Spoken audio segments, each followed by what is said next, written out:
Episode की शुरुआत में सू की मॉम को दिखाया जाएगा जिसकी तबीयत कुछ सही नहीं होती है बट अपनी बेटी को नहीं बताती है। इधर जो जिंगडो होते हैं वो अपने असिस्टेंट के साथ होता है, प्रीति के साथ, और यहाँ पे प्रीति उसका अपनी फीलिंग्स के बारे में नहीं बताती है। इधर सू एरोप्लेन पे होती है और वो अपनी मीटिंग के लिए जा रही होती है और वो लैंड बस करने ही वाली होती है। तभी यहाँ पे अनाउंसमेंट हो जाता है कि चले सभी अपने अपने बैग पैक कर लें, अब आप लोग की एरोप्लेन लैंड होगी। तो उतने में यहाँ पे सू के पास मैसेज बहुत सारे आए हुए होते हैं, फैश के कॉल भी, बट देखती नहीं है। जब वो कॉल करती है तो कॉल जैसे ही वो करती है उसका दिमाग चकरा जाता है, बिल्कुल भी मानो कुछ बहुत बड़ा हादसा हो चुका था उसके जाने के बाद। और सच में ऐसा ही होता है, उसके सामने सब कुछ साइलेंट मोड में चला जाता है, वो एकदम स्पीचलेस हो जाती है और वो बैठ जाती है और उसका पूरा का पूरा सर घूमने लगता है। वहीं पे उसका दिल और दिमाग बिल्कुल भी काम करना बंद हो जाता है। आखिर क्या हुआ था फिर तो हमें आगे पता चलेगा, स्किप मत करना वीडियो। तो यहाँ पे वो दौड़ के इधर उधर बौखला जाती है। एयरपोर्ट पे ही वो जल्दी से जाती है टिकट काउंटर पे, अब बोलती है मुझे मेरे घर जाना है। तो यहाँ पे जो काउंटर लेडी बोलती है कि मैम आपका घर कहाँ है। यहाँ पे बोलती है मेरा घर कहाँ है। उसका दिमाग काम नहीं करता है। तभी बोलती है मैम अपना पासपोर्ट दिखाइए, तभी तो मैं आपका दोबारा टिकट करवाऊंगी। तो बेचारी के पास वो पासपोर्ट भी नहीं रहता है, सब कुछ वो भूल जाती है। उसका आईडी कार्ड बहुत इंपॉर्टेंट होता है, तो बताती है कि आपको सेकंड फ्लोर पे मिल जाएगा। इधर जो होती है उसके असिस्टेंट सू की कॉल कर रही होती है, तभी यहाँ पे दूसरी कंपनी से आती है। यहाँ पे बोलती है यो तुम हो। यहाँ पे यो बोलती है हाँ मैं। अच्छा, तो वो बोलती है मेरा नाम जू है, मैं ही संघाई कंपनी से आई हूँ तुम लोगों को लेने के लिए। इधर जो सू थी वो वापस बैठ जाती है एरोप्लेन के लिए बैक टू होम होने के लिए, लेकिन यहाँ पे सू को तो कॉल लग नहीं रहा होता है। यू भी काफ़ी परेशान हो जाती है कॉल करते करते कि आखिर वो कहाँ है, लेकिन उसका कोई भी अता पता नहीं होता। यहाँ पे सारे लोग आ जाते हैं और यहाँ पे यू भी आया हुआ होता है। तभी यहाँ पे जल्दी से वो टैक्सी से उतरती है और वो सीधे हॉस्पिटल पहुँचती है, जो कि उसका हाल इस तरीके से आप लोग को देखने को मिलेगा, बिल्कुल भी होश में नहीं थी। तभी उसकी वन फैश उसे पकड़ती है, यहाँ पे बोलती है सब ठीक हो जाएगा। तो यहाँ पे बोलती है माँ कैसी है, उसे क्या हुआ। उसकी माँ को हार्ट की प्रॉब्लम थी, सडनली उसे अटैक आ गया। और यहाँ पे तभी डॉक्टर आती है उसके पास लेकर कि सर्जरी होगी और इसका सिग्नेचर आपको, इसकी रिस्पॉन्सिबिलिटी हम लोग नहीं लेंगे। ये देख के एकदम शॉक में चली जाती है सू, लेकिन फैसलों से हिम्मत देती है कुछ नहीं होगा। इधर सब लोग मीटिंग कर रहे होते हैं। उस मीटिंग में सू तो थी नहीं, जबकि सू को वहाँ होना चाहिए। तो यहाँ पे सब लोग दस्ते की बातें बना रहे होते हैं, बस यू को ये सब चीज़ बर्दाश्त नहीं होती है। यू खड़ा हो जाता है, यहाँ पे बोलता है मैं जब आया हूँ बिजनेस मीटिंग के, तो क्या आप लोग बिजनेस मीटिंग कर सकते हैं, अगर वो नहीं है तो मैं हूँ, मैं डील करूँगा ना आप लोगों से। वो इतना गुस्से में कह के वहाँ से निकल जाता है। और यहाँ पे वो कॉल लगा रहा होता है क्योंकि वो भी काफ़ी परेशान हो चुका था, उससे भी पता चल गया था सू की मॉम की तबीयत बहुत ज़्यादा ख़राब है।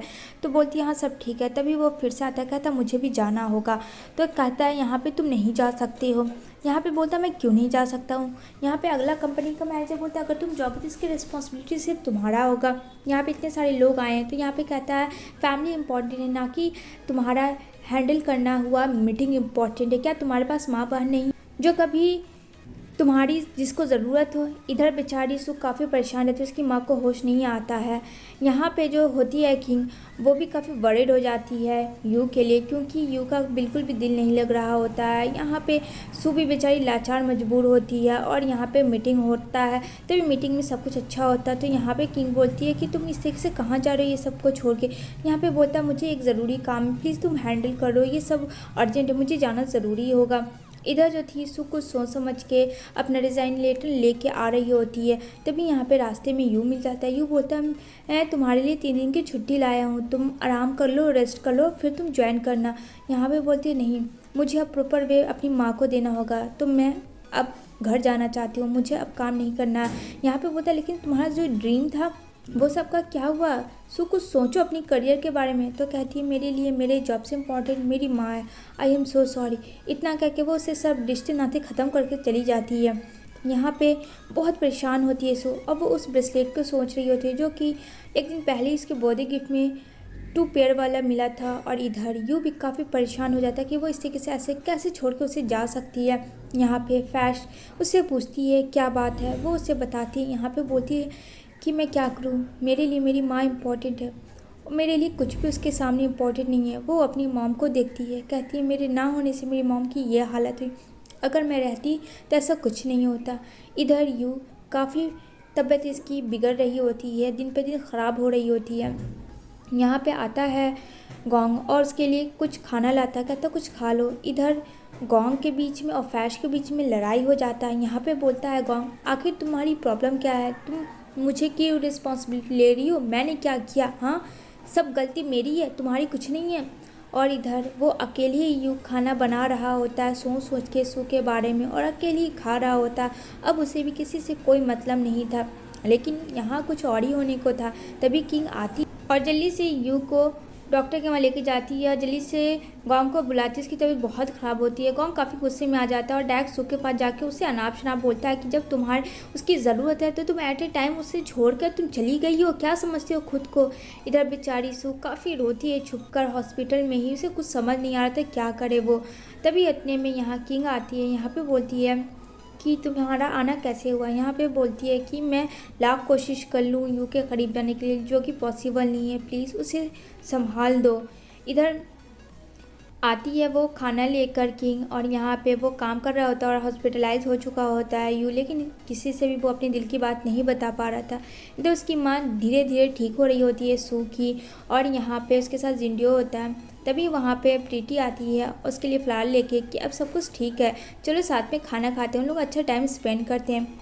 इधर दोनों बहन बातें कर रही होती है और यहाँ पे बोलती है कि क्या तुम सच में प्रेग्नेंट हो? कहती है हाँ, ये गुड न्यूज़ मैं जल्दी से गोंग को दूंगी, जो कि उसे नहीं पता था। इधर बेचारा यू काफ़ी वरीड हो जाता है और अकेला हो जाता है अपनी लाइफ में। और यहाँ पे सू भी ड्रिंक काफ़ी कर लेती है, उसे कुछ होश नहीं होता है। तभी वहाँ से पे प्रीति आ जाती है। यहाँ पे बोलती है अरे तुम यहाँ क्या कर रही हो? इतने में जो सू होती है वो सीधा पहुंच जाती है यू के घर नशे के हाल में, और वो वहाँ के डब्बे पे उसके मुंह कवर कर लेती है और स्माइल करती है और बोलती है मैं तुम्हें बहुत मिस करती हूँ, मैं तुमसे दूर नहीं रह सकती हूँ, आई एम सॉरी, पर मुझे करना होगा। और वो अपना मुंह छिपा लेती है। यहाँ पे बेचारा यू कुछ नहीं बोलता, वो उसे देखता है। ये जो थी ये मॉर्निंग में सोच रही थी कि मैंने इतनी बड़ी गलती कैसे कर दी उसके घर में जाकर, और यहाँ पे बोलती है फैश और मैं क्या कर सकती हूँ, मैं तो एक वोमेन प्रेग्नेंट लेडी हूँ ना, जो भी किया तुमने किया। इधर यू सोच के हंस रहा था उसकी बात, और यहाँ पे बता देती है फैश गोंग को कि वो प्रेग्नेंट है। इधर उसकी माँ धीरे धीरे ठीक हो रही होती है, उसे खाना बना के देती है। सू बहुत केयर करती है उसकी माँ की, छोटी छोटी हर खुशी उसको दे रही होती है। यहाँ पे फ़ोटो एक से एक क्लिक कर रही होती है सिर्फ अपनी मॉम के लिए कि वो खुश रहे, और यहाँ पे दिखा रही होती है अपनी मॉम को सारे पिक्स। इधर यू थोड़ा ठीक होता है और वो अपनी मीटिंग फिर से स्टार्ट करता है, जो कि सब कुछ ठीक जा रहा होता है। और यहाँ पे ये दोनों अपनी प्लानिंग कर रहे होते हैं, बेबी प्लानिंग। तभी यहाँ पे जो यू के पास मैसेज होता है कि ऑपरेशन सक्सेसफुल। अब क्या ऑपरेशन सब आए ये तो हमें आने वाले एपिसोड में पता चलेगा। इसी के साथ ये एपिसोड एंड होती है।